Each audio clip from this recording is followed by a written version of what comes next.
राधे राधे, नमस्कार। मैं हूं आपकी एस्ट्रोदोस्त एस्ट्रोलॉजर अर्चना गुप्ता। कैसे हैं आप सभी दोस्तों? 2026 अब आने ही वाला है। ये 2026 जैसे 25 आपके लिए बहुत टफ गया था, बहुत परेशानियों का आपने सामना किया था। क्या 26 में भी ऐसा ही होने जा रहा है? क्या आपको इतनी ही परेशानियां झेलनी पड़ेंगी? ऐसे आपको निजात मिलने वाली है? क्या उपाय करने हैं? क्या समस्याएं सामने आएंगी? ये सभी कुछ इस राशिफल में बताने जा रही हूँ। अगर आप कुंभ राशि के हैं दोस्तों, कुंभ राशि के आपके राशि के स्वामी पर ही राहु बैठे हुए हैं, आपके सप्तम में केतु है, सूर्य का वर्ष है दोस्तों, और शनि और सूर्य कभी मित्र ही नहीं रहे। तो इस वजह से आपका संघर्ष इसीलिए बढ़ा हो क्योंकि आपकी इम्यूनिटी बहुत जल्दी कमजोर हो जाती है। आप लोगों की बातों में जल्दी आ जाते हैं और यहाँ राहु बैठकर भी आपको भ्रामक स्थितियां देते हैं। अब धन भाव पर शनि का होना, ये भी स्थिति कहीं ना कहीं आपके लिए बहुत ज्यादा कंफ्यूजन वाली है क्योंकि पैसा बचत में आ ही नहीं रहा है। शनिदेव कभी भी धन भाव पर बहुत अच्छे नहीं माने जाते हैं और वो भी बृहस्पति की राशि में है। हाँ, यहाँ एक चीज आपके लिए बहुत अच्छी है कि देवगुरु बृहस्पति की कृपा आपको मिल रही है। तो देवगुरु बृहस्पति आपको कृपा बरसा रहे हैं और देवगुरु बृहस्पति का होना, केंद्र में होना भी ये आपके लिए एक लाभ की स्थिति बना रहा है। तो अगर आप इस समय किसी भी तरह से आप इन्वेस्टमेंट के लिए सोच रहे हैं, आप जॉब में हैं, तो इस वर्ष आपको जॉब बिल्कुल भी स्विच नहीं करनी है। ये वर्ष आपके लिए, ये समझ लीजिए कि राहु नवंबर में निकलेंगे और आपका एक कंफ्यूजन आपको अच्छी जॉब से भी वंचित कर देगा। जॉब स्विच नहीं करनी है। दूसरा, आपको जो व्यवसाय आप कर रहे हैं उसमें भी आप इंप्रूवमेंट करिए, चेंज करने की कोशिश मत करिए। नहीं तो धन भाव पे बैठा हुआ स्वामी जो शनि है आपके, पैसे को डंप कर देंगे, यानी कि फंसा देंगे। फिर आप परेशान होंगे कि अच्छा खासा सब कुछ काम चल रहा था, अब एकदम से अचानक से रुक गया। क्योंकि राहु आपके राशि पर बैठकर आपको बड़े बड़े सपने तो दिखाते हैं, लेकिन उन सपनों में आप 99 तक पहुंचने के बाद वापस वहीं आकर बैठ जाते हैं। ये बहुत सारे लोग आपको नहीं बताएंगे दोस्तों। स्थितियां ऐसी बनती हैं क्योंकि चंद्रमा पर राहु का प्रभाव आ जाने से आदमी सोचता तो बहुत बड़ा है, लेकिन सामने से उसको वो रास्ता ही नहीं मिलता है, वापस थक हार कर वहीं आकर खड़ा हो जाता है। देवगुरु बृहस्पति आपके चतुर्थ भाव में है। देवगुरु बृहस्पति पंचम भाव पर बैठकर लाभ को देख रहे हैं, तो लाभ तो आता रहेगा आपके पास। ये लाभ को बनाए रखने के लिए जगह जगह इन्वेस्टमेंट कीजिए। छोटा छोटा इन्वेस्टमेंट आपको ये बड़े पेड़ की तरह बनेगा। और ये राहु जो आपके लग्न पर बैठे, ये जो आपको सही राह दिखा रहे हैं, इसको आप कैच नहीं कर पा रहे। कहने का मतलब है कि रास्ता तो आपको सही मिल रहा है, लेकिन उस पर चलने के लिए जो आपको एक सीढ़ी चाहिए वो आप खुद नहीं बना पा रहे। इसको आप सही अवसर को समझिए, उस पर रिसर्च करिए और फिर उस पर चलिए, तो ये राहु ही आपको देकर जाए।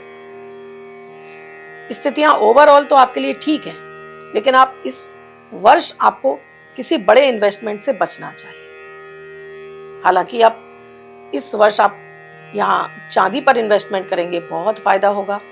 म्यूचुअल फंड में आपको बहुत फायदा होगा। आप अगर किसी प्रोफेशन से जुड़े हुए हैं या टीचिंग के क्षेत्र से जुड़े हुए हैं, बहुत आपको यहाँ पर नई अपॉर्चुनिटी मिलती दिख रही है, रास्ते आपके लिए खुले हुए हैं। स्टूडेंट के लिए भी ये वर्ष ठीक है। थोड़ा पेट की बीमारियां होंगी, लेकिन ओवरऑल ठीक हो जाएगा। यानी आपका कैरियर सेट होता हुआ दिखाई दे रहा है, कैरियर में सफलताएं मिलती दिख रही है। अगर आप विवाह योग हैं तो इस वर्ष आपको विवाह के लिए रुकना चाहिए। इस वर्ष आप विवाह संबंध में बंधने के लिए आपको नवंबर तक आपको रुकना है। संतान चाहते हैं उसके लिए भी मैं कहूंगी कि संतान के लिए योग तो ठीक है, लेकिन बहुत ही ज्यादा आपको सावधानी पूर्वक इसको आपको संतान के लिए आपको प्रयास करना चाहिए, क्योंकि राहु लग्न पर बैठे हैं, इम्यूनिटी को खा जाते हैं, यानी कि आपको कमजोर बना देते हैं। आपके अंदर मतलब वो एक एनर्जी नहीं रहती है जो आप अब तक अपने अंदर महसूस कर रहे थे, वो एनर्जी आपकी खत्म होने लगती है। हालांकि चतुर्थ में बैठे हुए देवगुरु, हालांकि पंचम में बैठे हुए देवगुरु बृहस्पति आपके लिए कृपा बरसा रहे हैं, तो खुद का अपना घर चाहते हैं, आपके लिए अच्छा योग है। आप अपने लिए गाड़ी लेना चाहते हैं, अच्छा योग है। आप अपने लिए कोई और अदर सोर्सेज देख रहे हैं, उसके लिए भी ये समय बहुत अच्छा है। तो इस समय को आप भरपूर फायदा उठाइए। अगर आप स्टूडेंट हैं तो आपको यहाँ ज्ञान का भरपूर फायदा मिलेगा, आपको सफलता मिलेगी, अच्छी जॉब मिल रही है, अच्छा आपके लिए करियर सेट हो रहा है। हर सोचे हुए क्षेत्र में आपको सफलताओं का परचम फहराया हुआ है। अच्छी सफलता मिलेगी, स्टूडेंट के लिए ओवरऑल बहुत अच्छा है। दाम्पत्य जीवन के लिए बात करूं तो यहाँ कलह की स्थिति दिख रही है। छोटी छोटी बातों पर आपका वाद विवाद, ईगो बढ़ती हुई दिख रही है। तो इस स्थिति को रोकना होगा आपको। थोड़ा सा समझदारी से आप इस वर्ष आप ध्यान रखेंगे तो ये राहु केतु आपके दाम्पत्य जीवन को खराब नहीं करेंगे। सूर्य की उपासना से आपकी इम्यूनिटी बनी रहेगी। तो ये राहु केतु भी आपको अभी कभी कभी आपको ऐसा लगता है कि जैसे आपके ऊपर किसी ने कुछ कर दिया है, किसी ने कुछ तंत्र मंत्र कर दिया है। ऐसा आपको 99% आपको लगता ही होगा कि किसी ने आपके काम धंधे को बांध दिया है, किसी ने आपके घर की समृद्धि को बांध दिया है, या आपके रिश्ते को कोई खराब कर रहा है। ये ऐसा कोई कर नहीं रहा है, बल्कि आपके ग्रह ही आपकी इन स्थितियों को खराब कर रहे हैं। तो इन्हें पॉजिटिव बनाना है इनको। तो क्या उपाय करने हैं? ये उपाय जिसमें आपको सबसे पहले तो आपको हर शनिवार को आपको कुत्तों को भोजन जरूर कराना है। हर शनिवार को आपको शिव मंदिर में जाकर 1 लोटा जल, थोड़ा सा दूध डालिए, काला तिल डालिए, शिवलिंग पर अर्पित करके आइए। और केसर का तिलक हर दिन अपने माथे पर जरूर लगाइए। सूर्य के सामने खड़े होकर गायत्री मंत्र का जाप कीजिए। जितनी आपकी उम्र है उतनी बार गायत्री मंत्र का जाप कीजिए। इस वर्ष भूल कर भी आपको नीले और काले रंग के कपड़े नहीं पहनने हैं। अगर इस वर्ष आप नीला काला कलर अपर बॉडी पर छोड़ देंगे तो ये राहु केतु आपको कंफ्यूजन देना बंद करेंगे। राहु से फायदा उठाना है दोस्तों। एक काम करिए, माता सरस्वती को हर बुधवार को एक नीला फूल चढ़ाना शुरू करिए। जहां आपका काम अटक रहा है वो काम आपका बनना शुरू हो जाएगा।